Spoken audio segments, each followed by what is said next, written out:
Hello, my name is Aaron Weiss, and I live in the town of Poughkeepsie.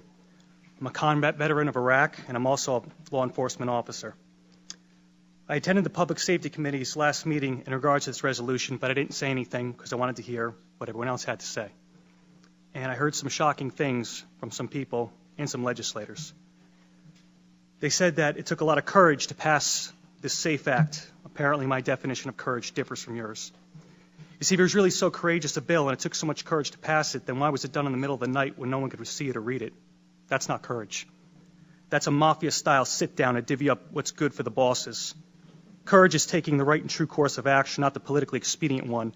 And anyone who is proud of this law must also be proud of the Patriot Act, the TSA, imprisoning Japanese citizens in World War II, since all these actions were spurred on by emotional fear and rammed through in the name of public safety.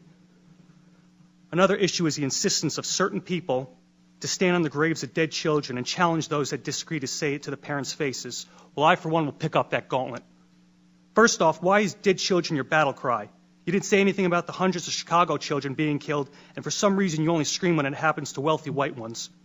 And yes, I will say to anyone's face, my right is more important than your dead, because I fought for it firsthand. I washed the blood of my friends out of my Humvee, and I picked up their mangled bodies, and I fought day in and day out.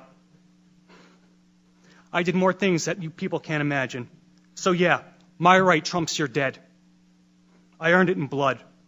I gave up a lot for this country, including my youth, and better men than me gave up a whole lot more, so that all you, myself included, could enjoy the rights that are guaranteed to us in our Constitution and Bill of Rights.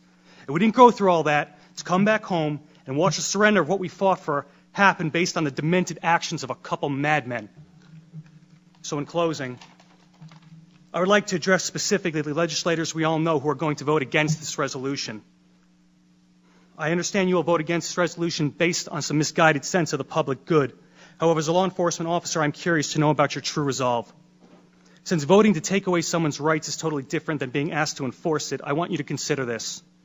If you support the SAFE Act so wholeheartedly, are you willing to stand with law enforcement members and lead from the front to enforcement? And what I mean by that is if a constituent of yours feels so alienated by this law and the manner in which it was passed that they refuse to comply with it, are you willing to stack up on their front door and go in first? I bet if a clause was in this bill that required you, the elected leadership, our elected leaders, to go in the door first, I bet you would not be so steadfast.